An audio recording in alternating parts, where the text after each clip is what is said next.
Growing up, Fire Emblem is something that I've never gotten into. Not counting the Warriors games, I've only ever done a complete playthrough of 3 houses. I do remember playing the Sacred Stones, but that was back when the 3DS was still receiving games that I didn't play past Chapter 5. This is something I want to rectify, and since the Sacred Stones is considered one of the easier games in the series, I'm going to try to beat the game under the Iron Man rule set while using the self-randomizer to make things interesting. This is going to be a tall order for someone like me, a Fire Emblem novice who suffers from I care too much about these characters to let them die. But either way, join me as I attempt to stumble through my first Iron Man challenge. After choosing difficult mode to prove how much of a scrub I am, the fall of Rhodeus begins with me reading the text against the story, only to stop bothering because it would add to the over 150 megabytes that the recording already had, so if I do not understand the story, that's going to be on me. Anyway, despite having 100% accuracy, Seth somehow managed to miss his attack. He's so embarrassed about this that he runs away in shame, and then attempts to bribe Erica to stay quiet with a lunatum that she cannot use. Speaking of, she started off worse than she did in the actual game, despite the skills that the self-randomizer adds in. She's as durable as wet tissue paper and has as much skill as me when I play fighting games. Seth is much more competent, except for the fact that his skill is capped at 1.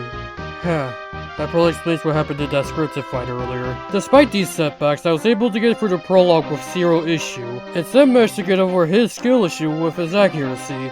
Was that book weighing him down that bad? Escape begins with a green unit surviving Bragan's attack, but that doesn't follow the script, so the game offs him personally. After I forget to check the houses that give you nothing anyway, I receive 2 new units, France and Gilliam. France's best growth rate is in a stat that he's currently captain, which already makes me not want to use the Smurf of Leprosy. Either way, he gave me a bad first impression in gameplay as well, so that's nice. Meanwhile, Gilliam became a giant eyeball that spawned with sharp claws for some reason. Simply seeing one is considered an ill omen. Guess that wasn't an exaggeration, cause just looking at him can lead to death, and I thought I was ugly. Not much happens here due to me being a slow player, but the thief did dodge a 70% chance to hit, and he retaliated by giving me my first scare to run. Soon after I engaged with Bragan, who I easily dispatched him because my rival disabled his plot armor for the beginning of the chapter. As a reward I received specifically 7,800 gold, as well as 2 new units once I gained access to the map.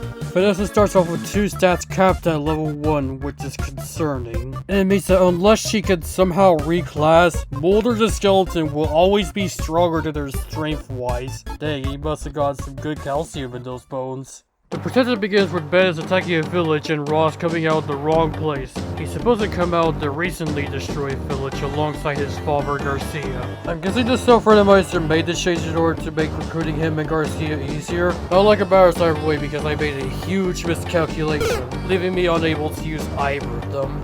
When you look at that one, the bandits turned into a mountain mode, that's funny. Garcia was so upset at the bandits taking his gargoyle son that he had an intense 15-second long staring contest with one of them, glaring so hard at the band that disintegrated out of fear.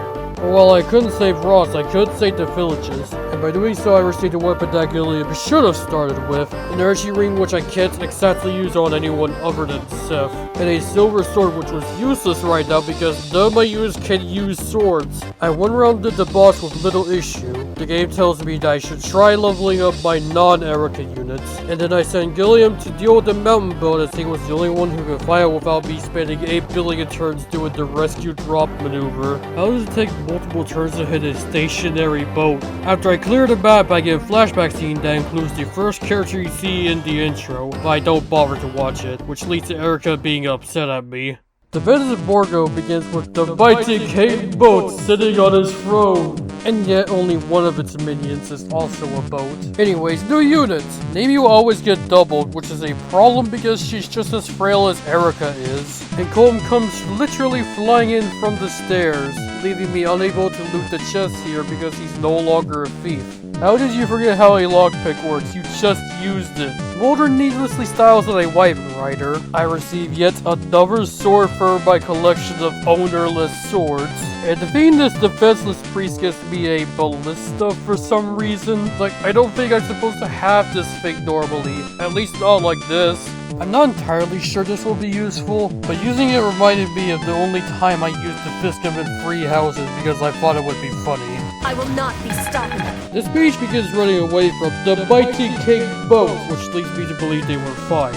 Imagine getting fired for your job, then at the same breath getting demoted from your position for the living. It's just not every day you get to see a red unit cosplaying as Erica, but here we are. Soon enough, King Boat is a sinking ship. I retrieved Erica's bracelet that was stolen, and oh, Prologue Keep? What an interesting cast of characters. I wonder what Dungeons & Dragons game they're playing. And now Ancient Horrors, the final map I played all those years ago. Even after this is pretty much blind. A/A return choices this chapter. Are all my units supposed to have the durability of a wet napkin? But it gives off a very bad first impression, saying I'll deal with this by engaging in combat with the Wyvern Rider, illegally using a lightning tome with an unfitting animation, dealing 0 damage, the tome breaking, and the Wyvern Rider dying of second-hand embarrassment. By the way, I still don't have a healer at this point, nor do I have a heal staff for Seth to fill that role, so I play this map pretty slowly, only making plays that I know are safe because I am a complete coward. After being really indecisive on what I want to do, and forgetting that Nami will always get doubled, giving me another scare, 3 strangers come in and Lara Show from Super Smash Bros. Ultimate comments on my terrible plays before leaving. Honestly fair, it shouldn't have taken me this long to remember that I have vulneraries.